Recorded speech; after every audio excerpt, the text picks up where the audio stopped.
네,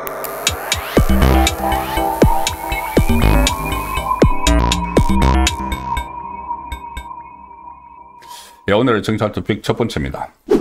마음 바꿔 한덕수 정원대 선 윤석열 전 대통령이 작심 토로를 했습니다. 오늘 서울중앙지법 형사합의 33부 한덕수 전 총리 소위 내란 방조, 내란 중요 임무 종사, 위정 이런 혐의 사건의 공판을 속행을 했죠. 자, 서울중앙지법 형사합의 33부입니다. 이진관 부장판사. 이 형사합의 33부를 기억을 하셔야 될 것이 그 전에는 김동현이 하던 때였죠. 김동현이 위정교사하고 대장동 같이 재판하다가 위정교사 업처구니 없는 그 무죄를 때려주고 다른 데로 가버렸습니다. 그 다음에 온 판사가 이진관 부장판사인데 지금 대장동과 관련해서 민간업자들의 재판은 형사 22부에서 하고 있는데 거기서 1심이 나왔고 그것과 별개로 이재명하고 정진상이 재판받는 게 바로 이 형사 33부입니다. 피고인으로 이재명 정진상 피고인인데 이 이진관 부장판사가 이 재판을 중단시켜버렸죠. 5개의 재판부가 일제히 중단시켰는데 여기 5개의 재판부 중에 하나입니다. 형사합의 33부 이진관 부장판사. 자, 이재명 재판을 할 건지 안 할 건지 지켜봐야 되는 상황인데 어쨌든 이 재판부에 그 사건과는 별개로 이 재판부에 한덕수 전 총리 소위 내란 방조, 내란 중요 임무 종사 이 사건이 가 있습니다. 그래서 오늘 한덕수 전 총리에 대한 재판이 열렸는데 여기에 윤석열 전 대통령이 전격적으로 출석을 했습니다. 그동안 내란 관련 재판에 다 불출석을 했죠. 내란 혐의입니다. 혐의. 내란으로 결정된 것도 아니고 혐의 재판에 불출석을 했는데 오늘 오후에 이 윤석열 전 대통령 변호인단이 윤석열 전 대통령을 구치소에서 접견하고 나서 취재진에게 오늘 한덕수 전 총리 재판에 김홍일 변호사와 동석해서 정인으로 출석할 예정이다 이렇게 발표를 했고 실제로 오늘 출석을 했습니다. 자, 일부 언론에서는 강제 구인 경고에 법정 출석했다 이런 식으로 하지만은 그것 때문에 이렇게 출석을 하고 안 하고를 결정을 하는 건 아니죠. 꼭 필요해서 꼭 어떤 발언을 해야 된다고 생각을 하면 이제 출석을 하는 그런 상황인데 특히 오늘 정인으로는 처음 출석을 했습니다. 정인석이 앉은 것은 피고인석이 아닌 정인석이 앉은 것은 윤석열 전 대통령 오늘 처음이었죠. 자, 여기서 특검 측 질문에 하나하나 반박을 합니다. 핵심적인 내용이 몇 가지 나와서 제가 그 내용을 소개해 드리려고 합니다. 특검 쪽에서 조은석 특검이 지금 공소 유지를 하고 있죠. 조은석 특검이 비상계엄 선포 계획을 듣게 된 한덕수 전 총리가 뭐라고 했느냐 이렇게 묻습니다. 비상계엄을 한다고 하니까는 그때 이제 국무회의 하러 온 한덕수 전 총리가 뭐라고 하더냐. 그러니까 지금 특검 쪽은 한덕수 전 총리를 내란 중요 임무 종사, 방조 이런 거 묻기 위해서 적극적으로 가담을 했다고 그렇게 몰아가려는 것이죠. 거기에 대해서 윤석열 전 대통령은 한덕수 당시 국무총리께서 재고를 요청하신 적이 있다. 비상계엄에 대해서 오히려 재고를 요청을 하셨다. 이렇게 이야기를 합니다. 그리고 여기에 대해서도 재판부가 재고를 요청을 했다고 이야기를 했으면은 그렇게 요청을 했다고 하면은 한덕수 전 총리가 비상계엄에 반대한다고 명확히 말했느냐 이렇게 묻습니다. 재판부가. 그러니까 윤석열 전 대통령은 반대라는 단어를 썼는지는 모르겠지만 저에게는 반대하는 취지로 들렸다. 한덕수 전 총리가 반대를 했다는 이야기입니다. 그래서 저는 총리께서 보시는 것하고 대통령 입장은 판단이 다르다. 그래서 계엄이 필요하다고 이야기를 했고 한덕수 총리는 저를 계속 설득을 하려고 했고 나는 총리를 설득을 하려고 했다. 자, 이 이야기는 한덕수 총리는 분명히 계엄에 반대를 한 거다. 그러니까는 특검이 계속 거기 동조 이렇게 몰아가는 것이 맞지 않다는 이야기를 하는 겁니다. 또 윤석열 전 대통령은 한덕수 총리뿐이 아니라 다른 국무위원들, 국무회의에 참석했던 국무위원들도 윤석열 전 대통령의 말입니다. 다른 국무위원들도 비상계엄은 각자 부처 업무와 관련해 도움이 안 된다고 하면서 부정적인 얘기를 했던 걸로 기억한다. 뭐 전부 다 지금 조은석 특검은 그 당시 장관들이 전부 다 같이 막 비상계엄에 동조를 하고 해서 뭐 기소를 하고 막 하고 있는데, 다른 한덕수 총리도 그렇고 다른 국무위원들도 비상계엄은 각자 부처 업무와 관련해 도움이 안 된다, 이 부정적인 이야기를 하더라. 최상목 같은 경우는 당시 기재부 장관은 금융시장에 대한 여파는 어떻게 됩니까? 이렇게 반박을 했다는 거죠. 이 계엄을 하고 나면은 금융시장에 여파가 미칠 텐데 이거 어떻게 되는 겁니까? 그리고 조태열 외교부 장관도 아니 우방국이나 동맹국들에게 어떻게 대처할 겁니까? 이렇게 따져 물었다는 겁니다. 자, 그래서 무턱대고 동조를 한 것이 아니고, 그래서 이렇게 윤석열 전 대통령이 대답을 합니다. 마음속으로 오래 가지 않고 끝날 계엄이라고 생각했기 때문에 금융시장 걱정 마십시오, 이렇게 이야기를 했고, 미국이나 일본은 안보실 통해서 설명할 테니 외교부 장관도 걱정 마십시오 라는 취지로 이야기를 했다. 지금 다 기억나진 않지만 전반적으로 비상계엄 선포를 재고해달라는 요청을 많이 했었다. 국무위원들과 한덕수 총리가 반대를 했었다는 이야기죠. 그래서 이 상황은 한덕수 총리와 국무위원들에게 책임을 돌리지 않고 그 국무위원들이 반대를 했지만 자신이 강행을 했다는 취지로 오늘 정언을 한 겁니다. 그리고 또 특검이 이렇게 몰아세우기식 질문을 합니다.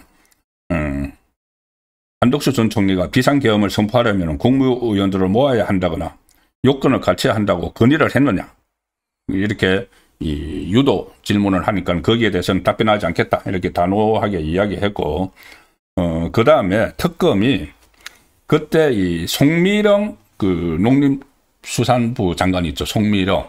윤석열 전 대통령에게서 발탁이 돼서 일을 하다가 이재명에게 뭐 충성맹세를 했는지 갑자기 이재명 정부에서도 장관직을 지금 하고 있는 송미령이 저번에 그 재판의 증인으로 가서 윤석열 전 대통령에게 불리한 내용들을 몇 가지로 막 이야기를 했습니다. 마치 뭐 밀고를 하는 것처럼, 뭐 윤석열 전 대통령이 계엄 뒤에 계엄 해보면 별거 아니다, 이런 이야기를 하더라, 이런 진술을 송미령이 계속 그때 했었죠. 그리고 또 뭐라고 했냐면은 한덕수 전 총리가 이 집무실에 들어갔다가, 그러니까 윤석열 대통령 집무실에 들어갔다가 대적견실로 나와서 송미령 장관에게 빨리 오라고 전화한 것은 한덕수 전 총리가 절차상 합법적인 외관을 갖추자고 건의했기 때문에 그런 것 아니냐. 그러니까 송미령이 그런 이야기도 한 거죠. 이 한덕수 전 총리가 나에게 빨리 오라고 전화도 했다. 자, 그런 또 송미령이 그때 다 법정에서 다 이야기를 한 겁니다. 마치 다 그때 상황을 윤석열 전 대통령 쪽에 불리하도록 이렇게 그때 이야기들을 많이 했었죠. 그것은 그러니까 특검이 송미령을 빨리 오라고 한 것은 절차상 합법적인 외관을 갖추자고 건의했기 때문에 그런 것 아니냐. 그러니까는 그 내용이 아니고 빨리 사람을 정족수를 채워서 빨리 끝내버리려고 한 거 아니냐. 그러니까 외형을 갖추기 위해서 전화한 것 아니냐. 이렇게 이야기를 특검이 하니까 윤석열 전 대통령은 아니 금융시장이나 가까운 나라의 관계에 대한 장관들 우려나 총리의 재고 건의를 듣고 하는 게 그게 왜 외관을 갖추는 것이냐. 국무위원들이 외관을 갖추려고 온 인형도 아니고 무슨 인형처럼 머릿속 맞추기 위해서 온 것도 아니고 그거는 너무 특검의 의사가 반영된 질문 아니냐. 이렇게 또 불쾌감을 표시를 하기도 했습니다. 자, 그래서 국무위원들을 마치 이 숫자를 맞추기 위해서 막 전화를 한 것 아니냐는 이야기를 하니까는 그건 특검이 너무 자의적으로 지금 질문을 하는 것이고, 국무위원들이 인형도 아니고 무슨 덜러리 서는 인형도 아니고 전부 다 금융시장에 대한 걱정, 가까운 나라의 관계, 이 우려나 이런 것들을 논의하는 자리였지 그게 특검이 몰아가는 것처럼 외관을 갖추는 자리가 아니라는 이야기입니다. 그리고 또 송미령이 그때 이런 이야기도 했습니다. 당시 한덕수 전 총리에게 윤석열 대통령이 자기가 참석해야 하는 행사를 당분간 총리가 가져야겠다 이렇게 말하더라고. 또 송미령이 마치 그때 상황을 또 윤석열 전 대통령 측에 불리하게 이렇게 뭐 이야기를 한 것도 있는데, 거기에 대해서도 윤석열 전 대통령은 계엄 직전 11월에 페루와 브라질에서 열린 APEC, G20 다자회의에 갔었는데, 원래 멤버도 아닌 소위 포퓰리즘적인 좌파 정부 정상들을 대거 초청해 놨더라. 그래서 다음부터는 그런 자리는 총리님이 가고 저는 중요한 외교에 집중해야겠다는 생각으로 그런 얘기를 했을 수도 있지만, 이걸 마치 그 송미령이 이야기하는 것처럼 본인은 계엄에 다 집중을 해야 되니까, 계엄에 집중을 해야 되니까 다른 행사는 그 한덕수 총리가 좀 가달라, 이렇게 얘기한 게 아니라는 겁니다. 근데 그 마치 그때 송미령은 법정에서 나가서 정언을 하면서 윤석열 전 대통령이 계엄에 집중하려고 한덕수 전 총리에게 다른 일을 미뤘다, 이런 지금 뉘앙스로 이야기를 했죠. 그게 아니라는 것도 오늘 말이 나왔습니다. 그 다음에 이런저런 이야기도 있었는데, 특히 중요한 것이 이겁니다. 그때 당시 여당 원내대표였던 추경호 의원과 이제 통화를 했다. 그래서 지금 조은석 특검이 추경호 의원과 그 윤석열 전 대통령이 통화를 하고 나서 추경호 당시 원내대표가 의원총회 장소를 국회에서 뭐 국민의힘 당사로 바꿨다, 뭐 그렇게 해서 내란 동조도 아니고 내란 주요 임무 종사자, 중요 임무 종사자, 이렇게 해서 구속영장까지 지금 청구하는 상황이죠. 그게 이제 그러니까 윤석열 전 대통령과 통화를 하고 나서 그렇게 했기 때문에 내란의 중요 임무를 했다. 그런데 이게 저는 이 논의 자체가, 그러니까 이 쟁점 자체가 저는 이게 왜 쟁점이 돼야 되는가. 아니, 국회가, 여의도 국회의사당이 있으면은 국회의사당에서 큰 길 하나 건너면은 국민의힘입니다. 큰 길을 놔두고 국민의힘 당사가 있고 바로 국회의사당이 있습니다. 그런데 국회의원총회를 여기서 했으면은 계엄 해제를 저지하려고 하는 것이고, 여기서 했어야지 계엄 저지를 의지가 있었다. 그 거리상으로 그것도 별로 말이 안 될 뿐더러 그때 계속 그 경찰이 초기에는 국회를 차단을 하고 있었죠. 그런 상황들이 다 있는데, 윤석열 전 대통령과 통화를 했다는 것 가지고 윤석열 전 대통령이 마치 지시를 해서 계엄 해제 의결을 참석하지 못하도록 의원총회장을 국민의힘 당사로 바꿨다, 이런 식으로 지금 몰아가고 있는 겁니다. 여기에 대해서 윤석열 전 대통령이 오늘 이렇게 정리를 합니다. 통화를 한 것에 대해 추경호 당시 원내대표하고 통화를 한 데 대해서는 거대 야당의 국정 발목 잡기 때문에 국정이 마비됐다는 취지로 비상계엄을 선포를 했는데, 그때 그렇게 이유를 그렇게 설명을 했죠. 예산 폭거, 그리고 뭐 탄핵안 남발, 이런 그것 때문에 비상계엄을 선포를 했는데, 대야 관계를 담당하는 원내대표에게 사전에 보안을 지켜야 해서 사전에 얘기하지 못해서 미안하다는 취지로 이야기한 것뿐이다. 비상계엄을 선포를 하고 나서 이 추경호 원내대표와 통화를 한 것은 무슨 계엄 해제, 방해, 이런 게 아니고, 원래 이게 원내 문제죠. 그때 이재명의 민주당이 예산 폭거를 하고 탄핵안 남발하고 이래서 그것 때문에 지금 비상계엄을, 국정이 마비돼서 비상계엄을 선포를 했는데, 국정 발목 잡기 때문에, 그러면은 협상을 계속 이재명 쪽과 해왔던 추경호 원내대표에게 미리 설명을 좀 해줘야 됐는데, 근데 보안 문제가 있어서 미리 설명을 해주지 못해서 미안하다는 말을 했다. 그 통화에서 무슨 비상계엄 해제 결의를 하지 마라, 이런 것은 없었다는 이야기죠. 그리고 그러면 추경호 의원에게 뭘 지시한 것은 없느냐, 재판부가 물으니까 윤석열 전 대통령이 제가 지시하고 이럴 상황은 아니었다, 그런 건 아니었다는 취지의 오늘 정언을 했습니다.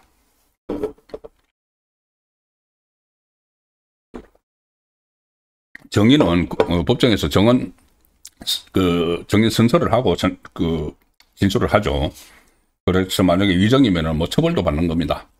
그런데 지금 특검이 주장하는 것하고 추경호 전 원내대표와 윤석열 대통령의 말은 거의 그 반대로, 특검 주장과 반대로 거의 뭐 일치를 하고 있는 상황이죠. 자, 이런 상황에서 지금 특검이 지금 오늘 이렇게 또 공소유지를 한다고 나왔는데, 특검 무용론, 그리고 특검이 너무 무차별적으로 강압적인 수사를 한다는 그런 논란이 굉장히 많았죠. 특검별로 다 있습니다. 가령 예를 들어서 김건희 특검, 김건희 이 민중기 특별검사가 그때 뭐 주식 투자 이런 문제로 사실상 사퇴를 해야 되는데 버티고 있죠. 그리고 거기다가 민중기 특검에서는 조사를 받던 공무원이 극단적인 선택을 하기도 했습니다. 그리고 오늘은 또 KBS가 어떤 보도를 했냐면은, 이 김건희 특검팀 소속 수사관이 이 특검 사무실이 있는 그 광화문에서 한밤중에 밤 9시가 넘어서 들어가 가지고 이 술을 마셨다. 그 특검 사무실에서 술을 마셨다. 그리고 그 수사관들이 외부인을 데려와서 적발이 되고 했다. 그러니까는 이 특검 사무실은 수사 기밀이 굉장히 많이 오가는 보안 구역인데, 거기서 술 마시고 다른 외부인들을 막 데리고 들어오고 완전히 이 어떤 기강이 딱 허물어진 그런 상황들이 다 지금 그 적발이 된 겁니다. 적발이 됐는데 별도의 감찰이나 징계도 없이 그냥 자기들끼리 시시하면서 주의만 주고 넘어갔다는 것이 오늘 또 KBS에서 보도가 됐습니다. 그 시기가 소환조사 뒤에 스스로 목숨을 끊은 양평군 공무원 사건이 있었던 때인데, 이 특검팀 수사 방식이 논란이었던 상황에서 음주, 보안 사고까지 터졌다. 그리고 지금 양평 공무원 사망 사건에 대해서 한 달 넘게 결과를 내놓지 않고 있습니다. 그래서 이게 김건희 특검, 세 개의 특검 다 말썽이지만 논란이 많지만 김건희 특검이 특히 여러 가지 사망자까지 나오는 이런 그 부실하고 강압적인 수사를 하고 있는데, 자, 이재명이 이 김건희 특검 수사 기한을 또 연장을 해줬습니다. 지금 외국에 출장 가 있는데 김건희 특검 바로 이 말썽 많은 바로 오늘 KBS에서 뭐 안에 들어가서 술 먹고 외부인 데리고 그 전에 민중기 특검 주식 논란이 있었고 공무원 사망 사건까지 있었던 이 특검을 또 한 달 동안 기간을 연장을 해줬다. 도대체 이 법적으로 규정을 해놓은 모든 특검 기간을 다 써먹어서 거기서 일종의 내란몰이를 할 수 있는 데까지 하겠다는 이야기죠. 그러고 나서는 각 공무원들을 터는 뭐 TF 거기다가 또 넘기려는 그 시도가 뻔히 보이는 겁니다. 이재명이 김건희 특검팀, 민중기 특검이죠. 수사기간 연장 요청을 제가 했다. 오늘 용산 강효정 대변인이 출입기자단 공지를 통해서